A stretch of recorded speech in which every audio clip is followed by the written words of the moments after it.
The morning of November 3rd, 1944, near the German border town of Eschweiler, Sergeant Bill McBride's Sherman tank lurched forward at 18 miles per hour across a rutted farm field, its suspension groaning with each impact. Through his periscope, he spotted movement, a dark, angular shape emerging from behind a demolished barn, 700 yards distant. Panzer IV. McBride's hand shot to the turret traverse, but instead of the order every tanker had been drilled to obey since basic training, halt, identify, fire, he did something that 6 months earlier would have earned him a court-martial for wasting ammunition and risking his crew. He told his gunner to fire while they kept moving. The 76mm gun roared. The Sherman's hull rocked violently from the recoil, compounding the already chaotic motion of cross-country movement. Through the gun sight, Corporal James Ridley watched his tracer arc toward the target, past the target. The round impacted earth 30 yards short and 20 yards left, but Ridley was already adjusting, his hands working the elevation and traverse wheels with practiced precision, compensating not just for range and windage, but for the Sherman's pitch, roll, and forward velocity. Second round. Closer. 10 yards short. The Panzer IV's turret was traversing now, its crew spotting the American tank and preparing to return fire. But they were stationary, following their own doctrine. Halt, identify, acquire target, fire. That doctrine assumed the enemy would also be stationary, presenting a stable target for German gunners trained to hit with first shot accuracy. Third round. The Sherman's Gyrostabilizer, a mechanical marvel that most crews barely understood, was keeping the gun nearly level despite the vehicle's violent motion. The tungsten core armor-piercing round struck the Panzer IV's turret ring. Sparks showered. Then a secondary explosion as ammunition inside cooked off. The German tank shuddered and went still, smoke pouring from hatches. If you're enjoying this deep dive into the story, hit the subscribe button and let us know in the comments from where in the world you are watching from today. McBride's Sherman never stopped moving. By the time the Panzer IV was confirmed as a kill, they'd covered another 100 yards, making them a harder target for any supporting German vehicles.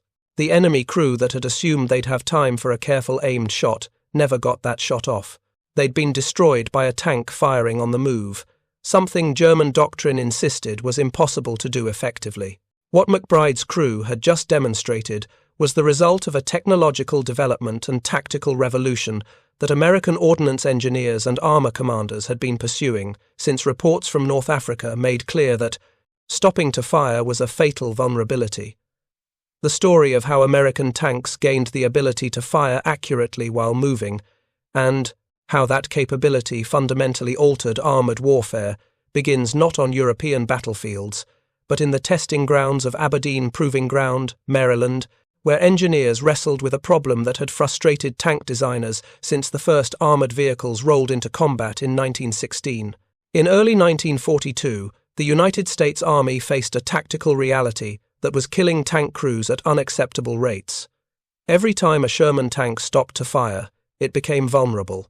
German anti-tank guns, dug in and camouflaged, waited for that moment of stillness. Panzer tanks, whose crews were trained to fire from prepared hull-down positions, had clear advantages when both vehicles were stationary. The tactical doctrine of the era, practiced by every major military, was straightforward. Tanks manoeuvred until they had a clear shot, then halted to provide a stable firing platform. The gunner would acquire the target through his sight, make elevation and windage, adjustments, and fire. This process required 10 to 15 seconds minimum, 10 to 15 seconds, during which the tank was completely stationary and vulnerable to return fire. In North Africa during 1942 and 1943, American tank crews learned this doctrine's fatal flaw. German 88mm anti-tank guns, originally designed as anti-aircraft weapons, could destroy a Sherman at ranges exceeding 2,000 yards. By the time an American tank crew spotted the gun position, halted, and prepared to fire, German gunners had often already sent a round downrange. Reports from the 2nd Armoured Division after engagements near Kasserine Pass in February 1943 documented the problem with brutal clarity. Shermans were being destroyed at ratios that made armoured operations unsustainable. In one engagement, 14 Shermans were knocked out while attempting to engage dug-in German anti-tank positions. The American crews had followed Doctrine perfectly: advance, halt, identify, target, fire. German gunners simply shot first. Tank commanders began requesting a capability that seemed like science fiction. Could the Sherman fire accurately while moving? The initial response from ordnance officials was dismissive. No tank in the world could hit targets while moving at combat speeds. The violence of cross-country movement, the pitch and roll of the hull, the vibration from the engine and tracks, all of this made accurate gunnery impossible. Even if a gunner could somehow keep the sight on target while bouncing across terrain, the moment of firing would throw off the aim completely. But a small group of engineers at Rock Island Arsenal in Illinois had been experimenting with a solution since 1940. They called it a gyroscopic stabilizer, a mechanical system that would keep the tank's main gun level regardless of hull movement. The concept wasn't new. Naval vessels had used gyrostabilizers for deck guns since World War I. But adapting the technology for a tank gun presented unique challenges. A ship's deck moved in relatively predictable ways, rolling and pitching with wave action. A tank crossing broken ground at 15 miles per hour experienced violent, chaotic motion in multiple axes simultaneously. The gun needed to remain pointed at the target, despite the hull bouncing, tilting, and shaking beneath it. This required a stabilization system that could react in fractions of a second to unpredictable movements. The Westinghouse Electric Corporation received a contract in 1941 to develop a practical gyrostabilizer for the 75mm gun mounted in M4 Sherman tanks. The engineering team, led by Harold Wagdborg, faced a problem that was straightforward in theory but nightmarishly complex in execution. They needed to sense the gun's deviation from level, calculate the correction required, and physically move the multi-ton gun assembly to compensate, all within milliseconds. The solution they developed was elegant in concept if mechanically intricate. A gyroscope mounted to the gun assembly sensed any deviation from the desired elevation angle. When the tank's hull pitched up or down, the gyroscope detected the change and sent electrical signals to a hydraulic system. Hydraulic pistons connected to the gun's elevation mechanism would then move the gun in the opposite direction, keeping it pointed at the same spot in space even as the vehicle beneath it bounced and tilted. The first working prototype was installed in a Sherman tank in April 1942. Initial tests at Aberdeen Proving Ground were simultaneously promising and frustrating. The stabilizer worked. The gun remained remarkably level, even when the tank crossed rough terrain at speed. But accuracy was still poor. Rounds fired on the move scattered widely around the target. Something was missing. The problem, engineers realized, wasn't just keeping the gun level. It was giving the gunner a stable sight picture. Even if the gun stayed pointed at the target, the gunner looking through the sight still experienced all the vehicle's violent motion. His head bounced, his eyes lost focus, and he couldn't keep the crosshairs on target long enough to make fine adjustments before firing. The solution required stabilizing not just the gun, but the gunner's telescope as well. A second gyroscopic system was linked to the telescopic sight, keeping it stable independently of both the hull and the main gun. Now the gunner could see a relatively steady image of the target while making adjustments to keep the crosshairs centered. When he pressed the firing trigger, the gun was already pointed where the sight indicated, and both remained stable enough for the round to impact near the aim point. By September 1942, Westinghouse had refined the system to the point where production could begin. The stabilizer, officially designated the Combination Gun Mount M34, was approved for installation in all new Sherman tanks rolling off assembly lines, but there was a critical limitation. The system only stabilized in one axis, vertical elevation. It could not compensate for the tank's side-to-side rolling motion or the turret's rotation. This meant it worked best when the tank was moving directly toward or away from the target, not during lateral movement across slopes. Even with this limitation, the tactical advantages were significant. A tank approaching an enemy position could fire repeatedly while closing the distance, each shot potentially forcing enemy gunners to take cover instead of calmly aiming their weapons. And critically, the tank never had to stop, never had to present a stationary target for those crucial 10 to 15 seconds. Production of stabilizer-equipped Shermans began in October 1942. The first units reached North Africa in early 1943, arriving with the 1st Armoured Division for Operation Torch. But here the story takes a frustrating turn that would delay the stabilizer's impact for nearly 2 years. The crews didn't know how to use it, or more precisely, they'd been trained not to use it. Tank gunnery doctrine in 1943 was deeply rooted in the halt and fire method. Gunnery instructors at Fort Knox and Aberdeen had spent years perfecting this technique. Training manuals, field manuals, and tactical doctrine all emphasized the same sequence: halt, identify, acquire, fire. The idea of firing while moving contradicted everything crews had been taught. When the first stabilizer-equipped Shermans reached units, crews viewed the system with suspicion. Some commanders ordered the stabilizer turned off entirely, believing it was unreliable or would malfunction at critical moments. Others allowed crews to experiment but provided no training on proper employment. Gunners who tried firing on the move found their accuracy was poor, not realizing that the stabilizer required specific techniques to use effectively. The stabilizer needed to be engaged before the tank started moving. It required several seconds to spin up the gyroscopes and calibrate. Gunners needed to make smooth, deliberate adjustments rather than the quick jerks they'd learned for stationary firing. And most critically, the stabilizer worked best at specific speed ranges, typically 12 to 20 miles per hour. Slower speeds didn't provide enough stabilization benefit. Faster speeds exceeded the system's ability to compensate for terrain impacts. Without proper training, crews concluded the stabilizer was useless. Reports filtered back to Ordnance Department officials that the expensive system wasn't improving combat effectiveness. Some officers recommended discontinuing production to save costs and manufacturing complexity. The technology worked, but doctrine and training hadn't caught up. Crews were stuck using 1930 techniques with 1940 technology. The breakthrough came not from official channels, but from individual tank commanders who experimented on their own and discovered what the stabilizer could actually do.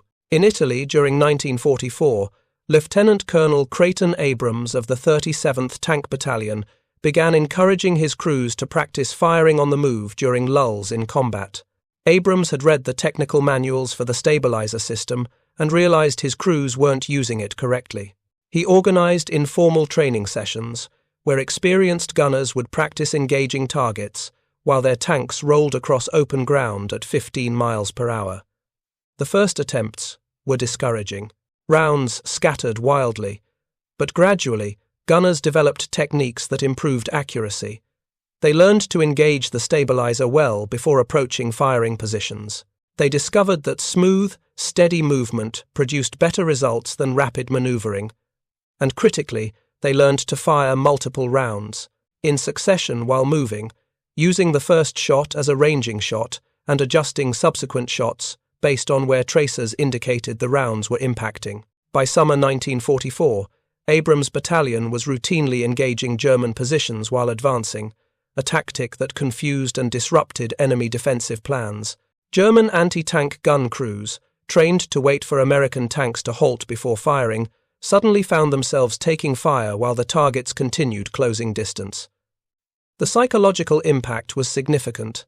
Enemy gunners had to choose between firing at moving targets, which reduced their accuracy, or waiting for the tanks to stop, which gave American tankers more time to spot and suppress the German positions. Word of these tactics spread through informal channels. Tank commanders who'd served with Abrams shared techniques with friends in other units. After-action reports began noting improved survivability when crews fired while advancing. But official doctrine still hadn't changed. Training at Fort Knox still emphasized halt and fire techniques.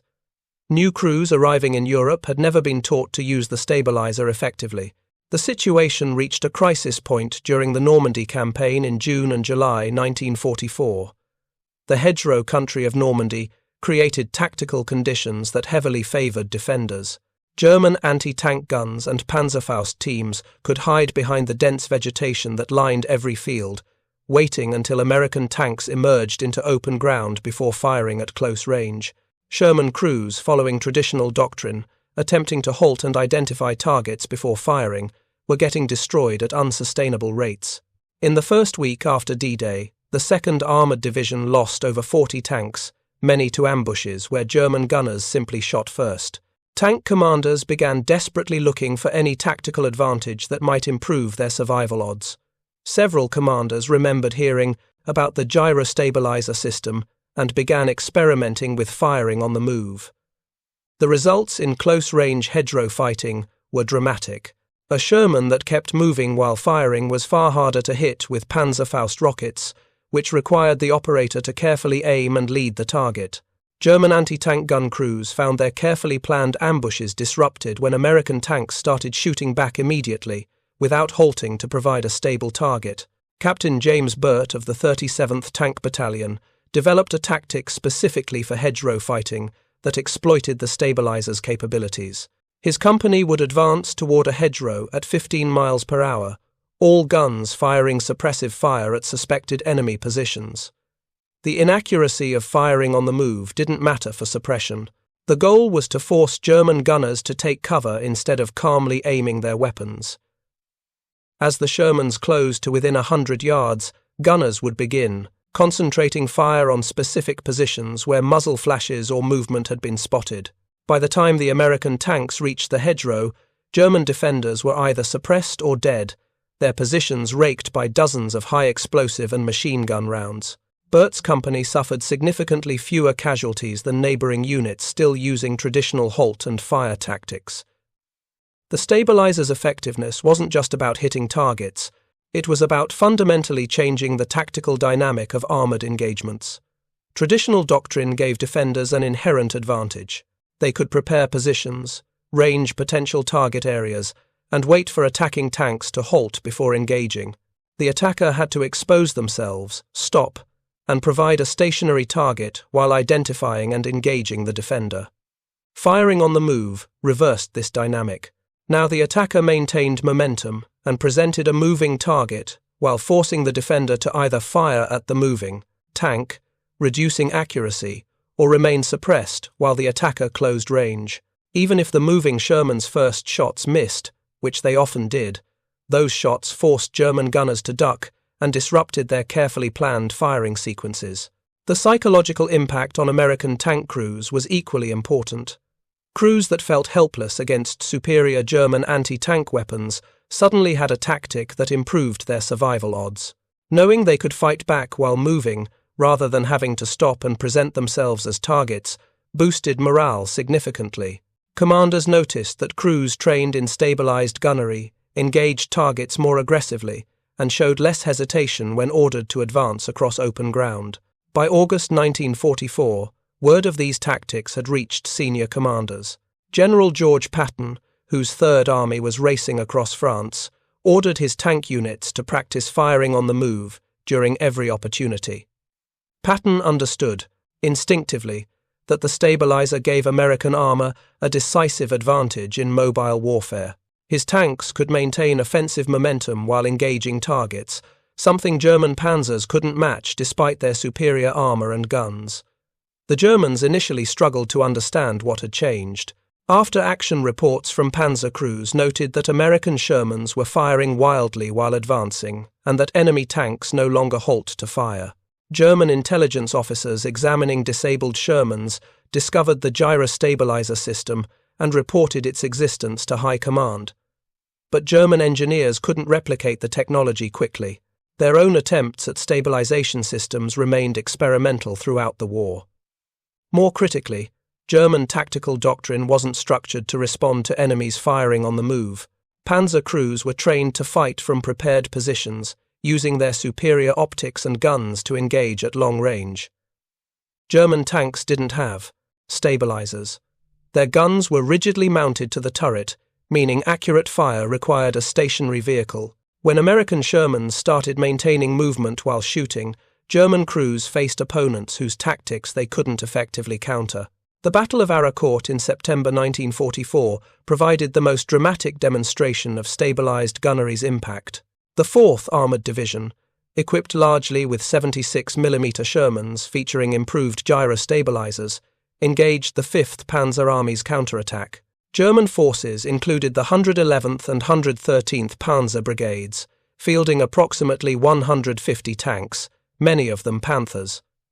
On paper, the German advantage was overwhelming. Panthers had superior frontal armor, more powerful guns, and better optics. They should have destroyed the American force in a straightforward engagement, but the 4th Armored Division didn't fight a straightforward engagement. They used the stabilizer to maintain offensive pressure while engaging German positions.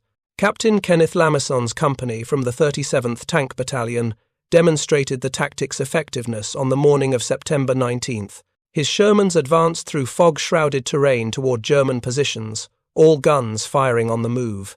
The poor visibility that should have favored defenders instead worked in favor of American crews who kept moving while shooting. German Panther crews, attempting to follow their doctrine of halting to fire, found themselves taking repeated hits before they could acquire stable firing solutions. Even when American rounds didn't penetrate frontal armor, the impacts disrupted German gunners' concentration and forced commanders to button up hatches, reducing visibility further. The psychological pressure of being hit repeatedly while trying to aim was devastating to German crew performance. Lamesson's company destroyed 7 Panthers that morning for the loss of 2 Shermans.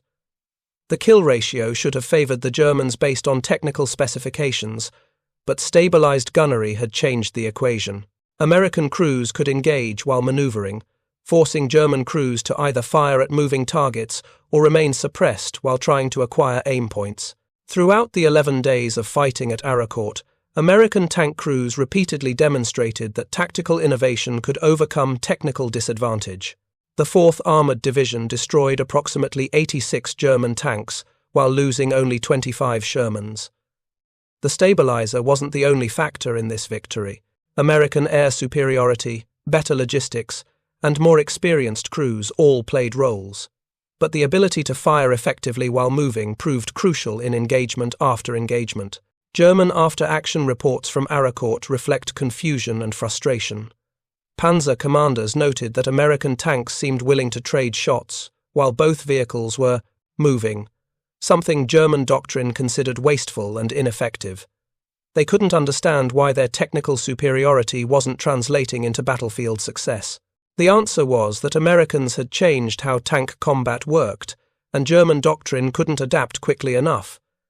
The stabilizer's limitations became evident during extended engagements. The system required electrical power and hydraulic pressure, both dependent on the tank's engine. If the engine was damaged or shut down, the stabilizer failed. The hydraulic lines running from the pump to the gun mount were vulnerable to combat damage. A single punctured line would render the entire system inoperative. Maintenance was also challenging. The gyroscopes required careful calibration and could be thrown off by hard impacts or rough handling.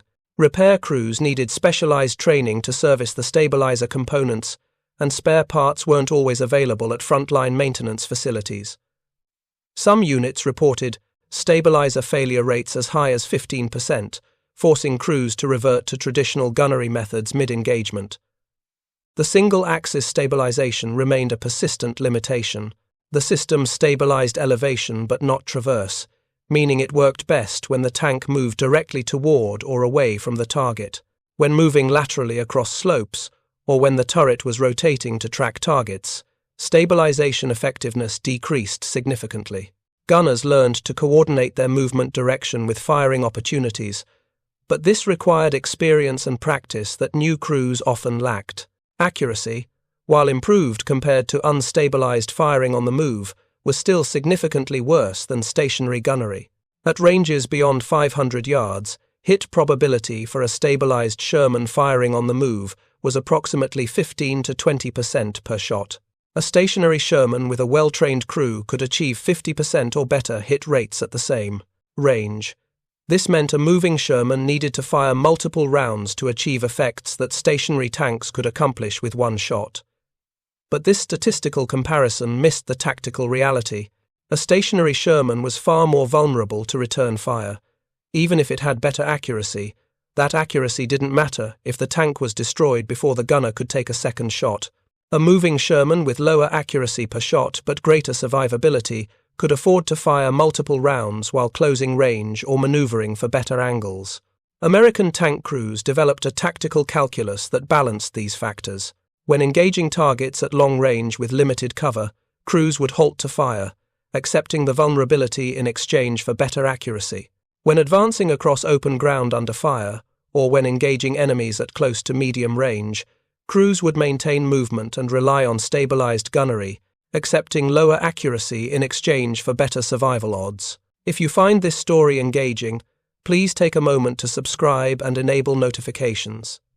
It helps us continue producing in-depth content like this. Staff Sergeant Frank Turner's experience during the advance toward the Rhine in March 1945 illustrated how crews had integrated stabilized gunnery into their tactical thinking. His Sherman was moving at 20 miles per hour across open farmland when his commander spotted a concealed Panther approximately 900 yards distant, partially hidden behind a stone wall. Turner's crew faced a decision. Traditional doctrine said, halt, acquire the target properly, and fire with maximum accuracy. But halting meant presenting a stationary target to a Panther whose gun could kill them at that range. Turner kept moving. His gunner fired 3 rounds while the Sherman continued advancing at speed. The first 2 missed, impacting near the Panther but not hitting. The third round struck the stone wall, showering the German tank with debris and forcing its crew to button up. By the time the Panther's gunner had reacquired Turner's Sherman and fired, the American tank had covered another 200 yards and was angling to expose less frontal area. The German round missed. Turner's gunner fired again, this time at 700 yards with a clearer shot.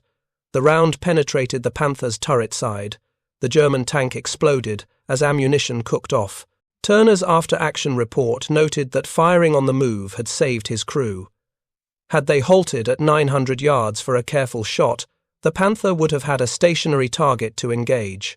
By maintaining movement and accepting lower accuracy on initial shots, they'd forced the German crew to rush their own shot, while the Sherman closed to a range where even moving fire had reasonable hit probability. The stabilizer had enabled a tactical approach that traditional gunnery couldn't support. The Germans never developed an effective counter to stabilized gunnery during World War II. Their attempts at similar technology remained experimental.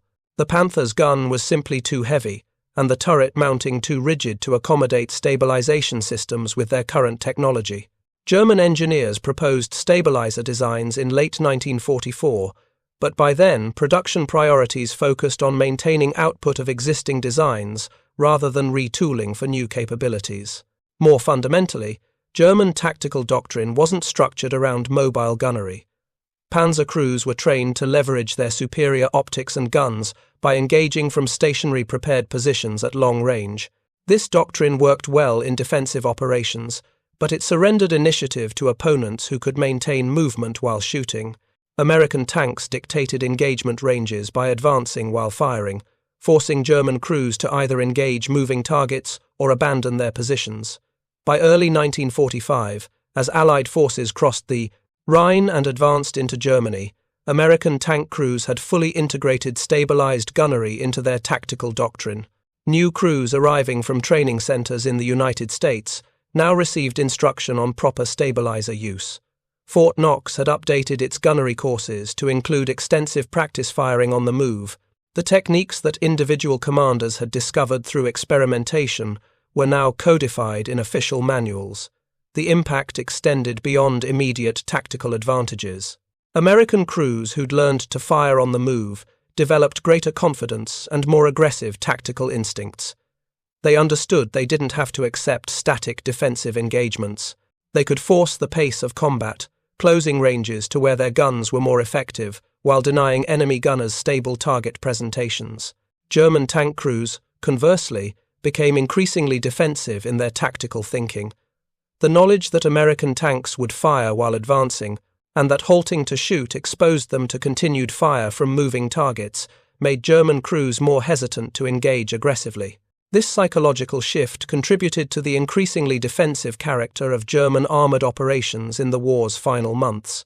Corporal Michael Dante, a gunner with the 3rd Armoured Division, described the psychological transformation in an interview conducted in April 1945. 6 months earlier, he'd felt genuine terror when ordered to advance across open ground towards suspected German positions. The knowledge that he'd have to stop, present his tank as a target, and hope his crew spotted and destroyed the enemy before being destroyed themselves was psychologically crushing. After learning stabilized gunnery techniques, his perspective changed completely. He could shoot back while advancing. He could suppress enemy positions before they had clean shots at his tank. The terror didn't disappear. Combat remained combat, but it transformed into manageable fear rather than paralyzing dread. He felt like an active participant in his survival, rather than a passive victim waiting to see if the next German round had his name on it. The Korean War, beginning in June 1950, provided another proving ground for stabilized gunnery. American Shermans, primarily the M4A3E8 variant still equipped with gyrostabilizers, faced Soviet-built T-34-85 tanks. The T-34, like German Panzers before it, lacked gun stabilization.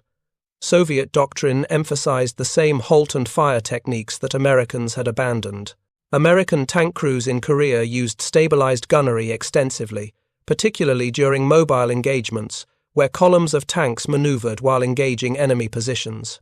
The tactic proved even more effective than in Europe because North Korean and Chinese crews were generally less experienced and less able to adapt to opponents who fired while moving. Kill ratios heavily favored American forces, with stabilized gunnery cited in after-action reports as a significant contributing factor. Lieutenant James Bolt's platoon demonstrated the technique's effectiveness during fighting near the Pusan perimeter in August 1950. His 5 Shermans were advancing to relieve surrounded infantry when they encountered 6 T-34, 85 seconds in prepared positions. Traditional doctrine would have resulted in a deadly exchange of fire with both sides stationary, favoring the defenders who'd already ranged the terrain. Instead, Bolt's platoon maintained speed and opened fire while advancing at 18 miles per hour. The T-34 crews, following Soviet doctrine, halted to acquire targets and fire. But American rounds were already impacting around their positions, forcing crews to button up and disrupting their aim. Within 3 minutes, 4 T-34 seconds were burning. The remaining 2 withdrew. Bolt's platoon suffered no losses. The engagement lasted less time than it took to describe because American tanks had refused to fight on Soviet terms. The vindication of the technology came too late for thousands of American tankers who'd fought in Europe without proper training on the stabilizer's capabilities. Veterans interviewed after the war frequently expressed frustration that they'd had the technology but didn't know how to use it effectively until they figured it out through trial and error under combat conditions.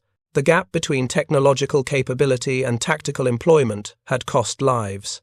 Post-war analysis by the Army's Armoured Board concluded that stabilized gunnery, properly employed, improved Sherman survivability by approximately 30% in offensive operations. This wasn't just about hitting targets more often. It was about fundamentally changing the tactical dynamics of armored combat in ways that favored the attacker over the defender. The stabilizer gave American tanks the initiative, allowing them to dictate engagement ranges and forcing enemies to respond to American tactical choices. The legacy of World War II gyrostabilizers lives on in every modern main battle tank. Current stabilization systems use computer controls and far more sophisticated gyroscopes, but the underlying principle remains identical. Keep the gun pointed at the target regardless of hull movement. Modern tanks can fire accurately while moving at 40 miles per hour across broken terrain, hitting targets at ranges exceeding 2,000 yards. But they're doing fundamentally the same thing that Westinghouse engineers enabled Shermans to do in 1942. The M1 Abrams tank, named after Creighton Abrams, who'd pioneered stabilized gunnery tactics in World War II, features a stabilization system that maintains aim so precisely that gunners can hit moving targets while both vehicles are traveling at high speed. Soviet and Russian tanks developed parallel technology, as did British, German, Israeli, and every other nation operating modern armor. The lesson learned by American tank crews in Europe and Korea became universal doctrine. Firing on the move isn't just possible, it's essential. The technological evolution from mechanical gyroscopes to digital fire control systems represents advancement in capability, but not in fundamental concept. A modern Abrams gunner engaging targets while moving at 30 miles per hour is executing the same tactical principle that Sergeant Bill McBride employed near Eschweiler in November 1944. The stabilizer keeps the gun on target. The crew maintains momentum and denies the enemy a stationary aim point. The attacker forces the defender to respond to conditions the attacker chooses.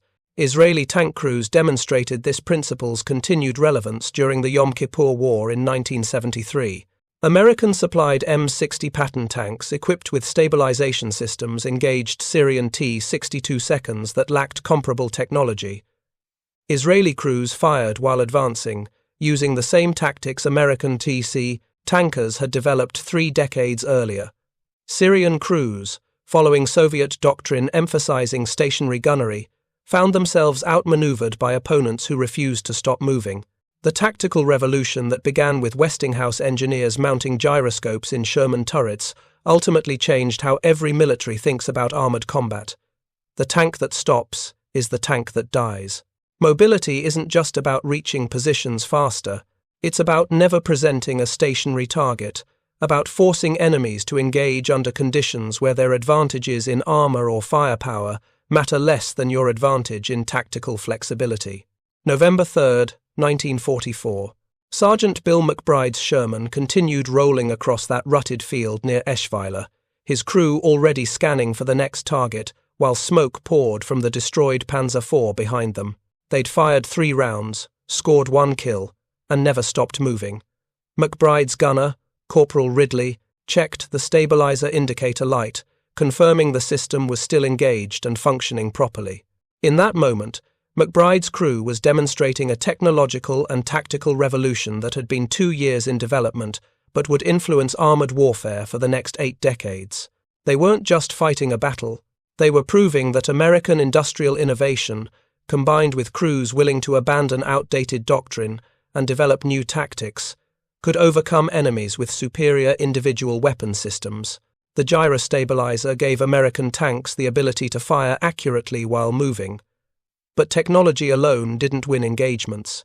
It was the crews who learned to exploit that technology, who developed tactics that leveraged mobility and continuous fire to overcome armor and gun disadvantages, who transformed a mechanical innovation into a decisive tactical advantage. The German Panzer crews, who'd trained their entire careers to fight from prepared positions, who'd been taught that superior armor and guns guaranteed victory, found themselves defeated by opponents who changed the rules. American tankers who'd felt outmatched and vulnerable discovered that speed and aggression could overcome technical disadvantage. The stabilizer didn't make Shermans equal to Panthers in specifications. It made American tactics superior to German doctrine. That superiority, born from engineering innovation and refined through combat experience, proved decisive. From the hedgerows of Normandy to the plains of Korea, from the deserts of the Middle East to every modern battlefield where armored vehicles engage, the principle remains unchanged. The tank that fires while moving survives. The tank that stops to shoot dies. Thank you for watching. For more detailed historical breakdowns, check out the other videos on your screen now and don't forget to subscribe.